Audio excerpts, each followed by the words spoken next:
Hello friends, welcome back. अब हम start करने वाले हैं हार्ट की एनाटॉमी। तो इस डायग्राम के माध्यम से हम हार्ट की पूरी एनाटॉमी समझेंगे और हम ये देखेंगे कि हमारे हार्ट के अंदर जो 4 चैम्बर्स होते हैं, जो 4 कक्ष होते हैं, वो किस तरीके से आपस में कनेक्टेड रहते हैं और किस तरीके से वो ब्लड वेसल से कनेक्टेड रहते हैं और उनका क्या फंक्शन होता है और साथ ही उनके फंक्शन का क्या सिक्वेंस होता है। तो वो सारी चीजें हम देखने वाले हैं। पर उससे पहले समझने की ये बात है कि जो हमारे 4 चैम्बर्स बने, क्या ह्यूमन इवोल्यूशन के समय या फिर जो अगर जंतुओं के इवोल्यूशन के समय की हम बात करें तो क्या स्टार्टिंग से ही हम जीवों में 4 चैम्बर हार्ट था? ऐसा नहीं है। सबसे पहले जो हार्ट बना पहला वो 2 चैम्बर हार्ट था जो कि मछलियों में पाया जाता है। उसके बाद 3 चैम्बर हार्ट बना जो एम्फीबियंस में पाया जाता है। उसके बाद 4 चैम्बर हार्ट बना जो कुछ रेप्टाइल्स, बर्ड्स और मैमल्स में पाया जाता है। कुछ रेप्टाइल्स क्यों बोला? क्योंकि क्रोकोडाइल आप उदाहरण अगर लो तो उसमें 4 चैम्बर हार्ट है।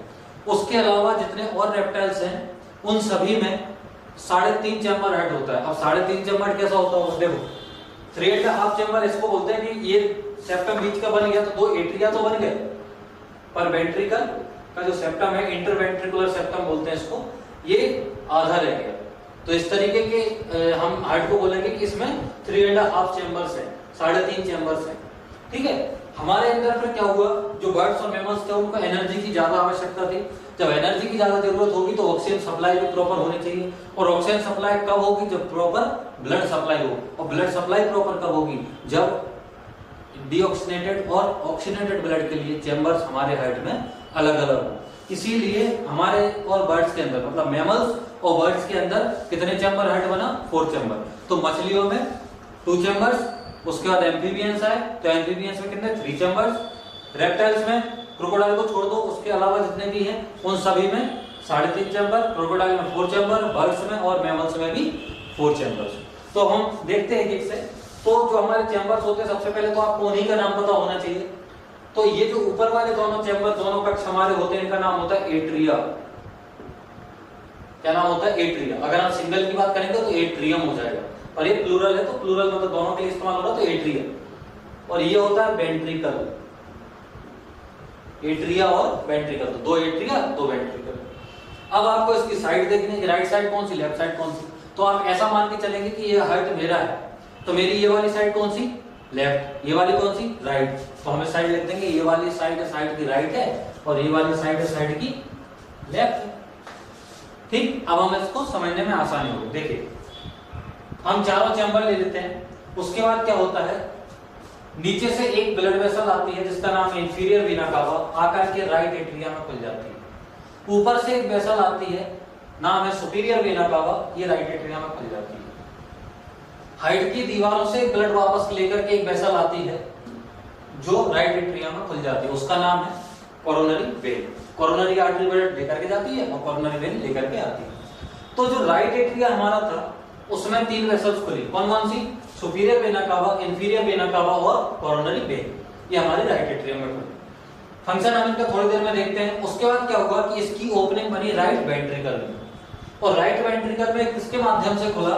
तो इसका नाम है ट्राइकस्पिड वाल्व। वाल्व हमेशा, आज के बाद कहीं भी वर्ड आएगा, वाल्व का मतलब होता है ऐसे स्ट्रक्चर्स जो किसी लिक्विड का फ्लो किसी एक डायरेक्शन में होने दे। जैसे कि आप इस तरह समझ लीजिए, ये हमारे इस तरह सा वाल्व रहता है, ऊपर से कोई चीज आएगी तो ये इस तरह जगह बना के निकल जाएगी, पर जब ये नीचे से फोर्स करेगी तो ये जितना ज्यादा फोर्स करेगी ये वाल्व उतनी टाइटली बंद होते चले जाएंगे। तो ये केवल एक डायरेक्शन में फ्लो करवाने देंगे, ऊपर बैक फ्लो नहीं करवाने देंगे। अब चूंकि हमारे हार्ट में ब्लड का फ्लो हो रहा है तो ब्लड का बैक फ्लो रोकेंगे, नहीं तो जो वाल्व का नॉर्मल काम होता है किसी भी लिक्विड के लिए काम होता है। ठीक है। तो इधर आ गया। उसके बाद क्या होता है, उसके बाद जो राइट वेंट्रिकल हमारा है, राइट वेंट्रिकल में से एक ट्यूब बन के जाती है और एक जाती है हमारे लंग्स में। अब आपको ऐसे इमेजिन करना है जैसे मेरा हार्ट इस साइड होगा, इससे राइट वेंट्रिकल इसका इस साइड होगा, लेफ्ट वेंट्रिकल इस साइड होगा। तो राइट वेंट्रिकल से हमारी एक ट्यूब निकलेगी इस तरीके से और बीच में आ जाएगी। बीच में आने के बाद एक ब्रांच उसकी जाएगी इस लंग्स में और एक ब्रांच जाएगी इस लंग में। इस फेफड़े में एक ब्रांच इस फेफड़े में चली जाएगी। ठीक है। तो जो ये वेसल बन रही है इसका नाम होता है पल्मोनरी ट्रंक। पल्मोनरी ट्रंक, या फिर इसको बोलते हैं आर्टरी। कौन सी आर्टरी? पल्मोनरी आर्टरी या फिर पल्मोनरी ट्रंक। इतनी बात समझ आए। उसके बाद अगर अपन लेफ्ट साइड की बात करें तो लेफ्ट साइड देखिए क्या हुआ, जो लेफ्ट वेंट्रिकल है उसमें आकर के 4 वेन्स खुली, उसमें आकर के 4 वेन्स खुली। 4 कैसे? हम तो यहां 2 देख रहे हैं। आप फिर से इमेजिन करिए, इधर हार्ट है हमारा, लेफ्ट वेंट्रिकल इस साइड, सॉरी लेफ्ट एट्रियम इस साइड, राइट एट्रियम इस साइड। तो लेफ्ट एट्रियम में 2 वेसल्स आएंगी इस वाले फेफड़े से और 2 वेसल्स आएंगी इस वाले फेफड़े से। एक वेसल गई थी और वापस कितनी आ रही है? 2-2। तो इस साइड से आ रही है वो इसी साइड से खुल जाएंगी, लेकिन जो राइट साइड से आ रही है वो जाएंगी, ये आ रही है हार्ट के पीछे से जाएंगी, पीछे से जाएंगी, वो कहां खुल जाएंगी? लेफ्ट एट्रियम में खुल जाएंगी। अब लेफ्ट एट्रियम में खुल गई तो 2 ये इस साइड से, 2 ये इस साइड से, तो कितने हो गए टोटल? 4 हो गए। तो 4 पल्मोनरी वेन्स कहां खुलेंगी? Left atrium. आपने एक शब्द गौर दिया होगा पल्मोनरी, इधर भी आया पल्मोनरी। पल्मोनरी वर्ड इस्तेमाल होता है लंग्स के लिए। तो लंग्स में ब्लड ले जाने वाला कौन? Pulmonary trunk. और लंग्स से ब्लड लाने वाला कौन? Pulmonary vein. उसको हम देखते हैं।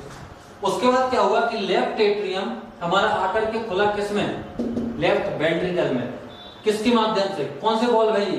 बाइकस्पिड बॉल, या अगर इसका ज्यादा कॉमन नाम है ये मिट्रल बॉल। ये बाइकस्पिड, इससे कुछ हम समझ सकते हैं? देखिए समझ सकते हैं। बाई मींस होता है 2 और कस्प मतलब होता है ढक्कन। तो 2 ढक्कन वाला बॉल कौन सा है? बाइकस्पिड, उसी का दूसरा नाम मिट्रल बॉल। और राइट साइड हमारा कौन सा बॉल था? ट्राइकस्पिड। ट्राई मींस 3, कस्प मतलब वही ढक्कन, ठीक है। तो 3 ढक्कन वाला बॉल ट्राइकस्पिड बॉल और 2 ढक्कन वाला बॉल बाइकस्पिड बॉल। सिंपल है। उसके बाद ये लेफ्ट एट्रियम हमारा लेफ्ट वेंट्रिकल में खुल गया। अब क्या हुआ? लेफ्ट वेंट्रिकल एक ओपनिंग के थ्रू एक ट्यूब से जुड़ा होगा और उस ट्यूब को हम नाम देंगे योटा। अब आपने ये 2 ट्यूब देखी, एक ये ट्यूब बड़ी वाली बाहर निकल रही थी और एक ये वाली ट्यूब बाहर निकल रही थी। ये लंग्स के पास ब्लड लेकर जा रही थी, ये बॉडी के पास ब्लड लेकर के जाएगी, पूरी बॉडी के पास, ठीक है। तो इसके पास भी बॉल होते हैं, इसके पास भी बॉल होते हैं। क्यों होते हैं बॉल? जैसे मान लीजिए यहाँ से एक बार ब्लड चढ़ गया, अब वो वापस भी तो आ सकता है, तो उसका भी बैकफ्लो रोकना है। तो इन दोनों ट्यूब्स में जो बॉल पाए जाते हैं उनका नाम होता है सेमीलुनर। अब देखिए इसमें भी मतलब छुपा हुआ है। क्या मतलब छुपा है? Semi means half, lunar means चांद, आधे चांद के आकार के, अंदर चंद्र आकार जो बॉल पाए जाते हैं वो हमारे एओर्टा में भी पाए जाते हैं और हमारे पल्मोनरी ट्रंक में भी पाए जाते हैं। तो ये तो हुए स्ट्रक्चर्स। अब काम सुनना बहुत ध्यान से, किस तरीके से हमारा हार्ट वर्क करता है। तो हमारी बॉडी का अपर पोर्शन जो है, मतलब हार्ट के ऊपर जो पोर्शन है, वहां से ब्लड लेकर के कौन आता है? सुपीरियर वेना कावा। कौन ब्लड लेकर के आती है? सुपीरियर वेना कावा। इसको अभी से याद कर लीजिए, ये क्वेश्चन में आता है, ठीक है। अपर बॉडी से ब्लड कौन लेकर के आया? सुपीरियर वेना कावा, ठीक। नीचे से ब्लड कौन लेकर के आएगी? इंफीरियर वेना कावा। अब आप एक बात बताइए, हार्ट से नीचे ज्यादा बॉडी है, हार्ट से ऊपर ज्यादा बॉडी है हमारी? हार्ट से नीचे ज्यादा बड़ा पार्ट है हमारी बॉडी का, तो वहां से ब्लड भी ज्यादा आएगा। तो कौन ज्यादा ब्लड लेकर के आएगी? इंफीरियर वेना कावा या superior vena cava? Inferior vena कावा। इसीलिए इंफीरियर वेना कावा आपकी लार्जेस्ट वेन होती है। आपसे पूछा जाए क्वेश्चन में, लार्जेस्ट वेन ऑफ बॉडी कौन सी होगी? इंफीरियर वेना कावा, ठीक। अब इंफीरियर वेना कावा से भी ब्लड आ गया, इससे भी ब्लड आ गया, पर हार्ट भी तो फंक्शनिंग कर रहा है। हार्ट के अंदर कार्डियक मसल्स होती हैं, वो मसल्स भी तो ऑक्सीजन को यूज कर रहे होंगे, उसके बाद डीऑक्सीनेट होकर ब्लड वापस आना चाहिए। किसके माध्यम से आएगा?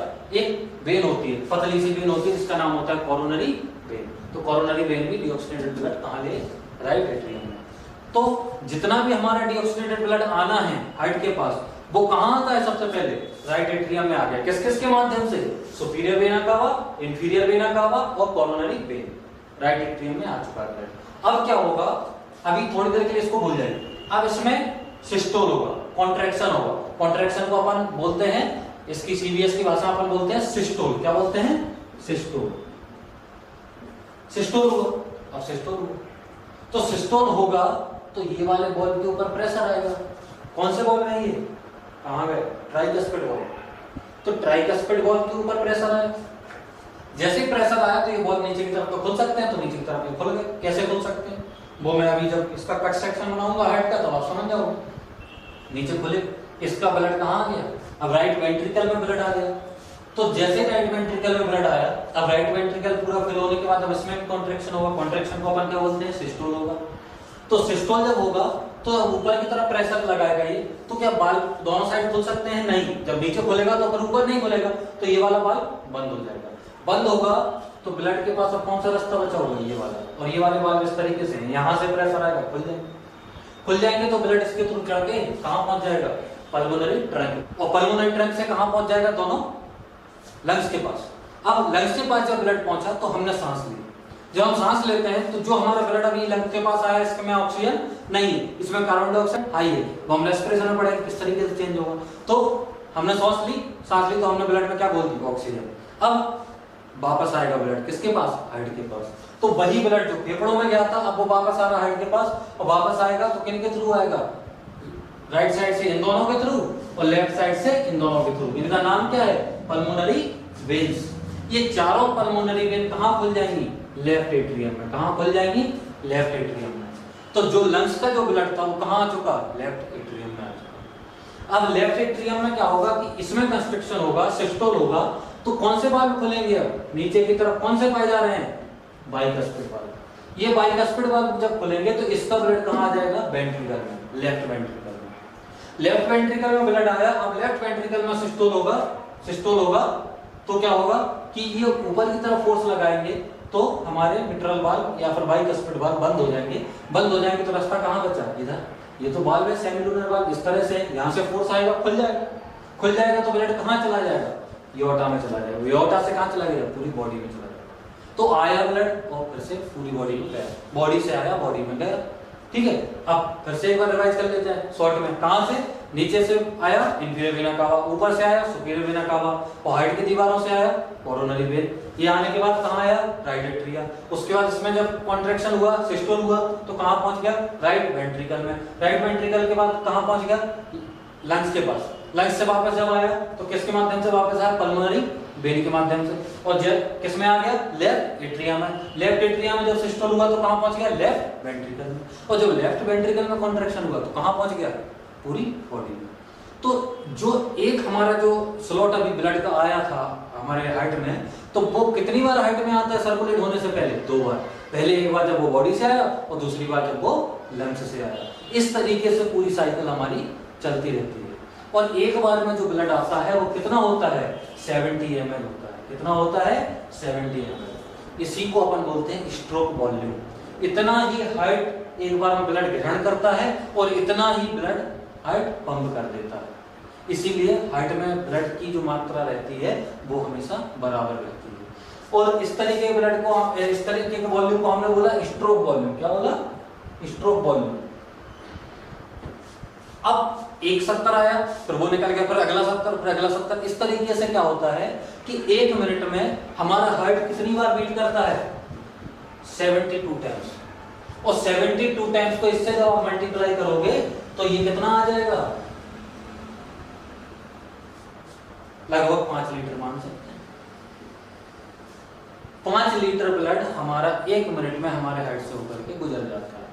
इन सभी चीजों को मैं आपको एंड में बताऊंगा कि जितने भी डेटा होते हैं, जो हाइपरटेंशन होता है, नॉर्मल बीपी होता है, मीन आर्टेरियल प्रेशर होता है, पल्स प्रेशर होता है, स्ट्रोक वॉल्यूम है, कार्डियक आउटपुट है, इस चीज को मैं एंड में कवर करवाऊंगा। पर यहाँ समझने के लिए आप इतना समझ लीजिए कि हमारे हार्ट की बीटिंग 1 मिनट में कितनी होती है, 72 टाइम्स पर मिनट। और एक बीट में कितना ब्लड बाहर निकलता है, तो 70 ml। अब हम इसके बाद जो देखने वाले हैं, हम देखेंगे कि जो हार्ट को अगर हम इसकी दीवारों को काट के देखें, इसको अंदर से हमें देखना है। जब अंदर से आप देखोगे तो इसमें कौन कौन से स्ट्रक्चर्स रहते हैं, उन स्ट्रक्चर्स का क्या फंक्शन है।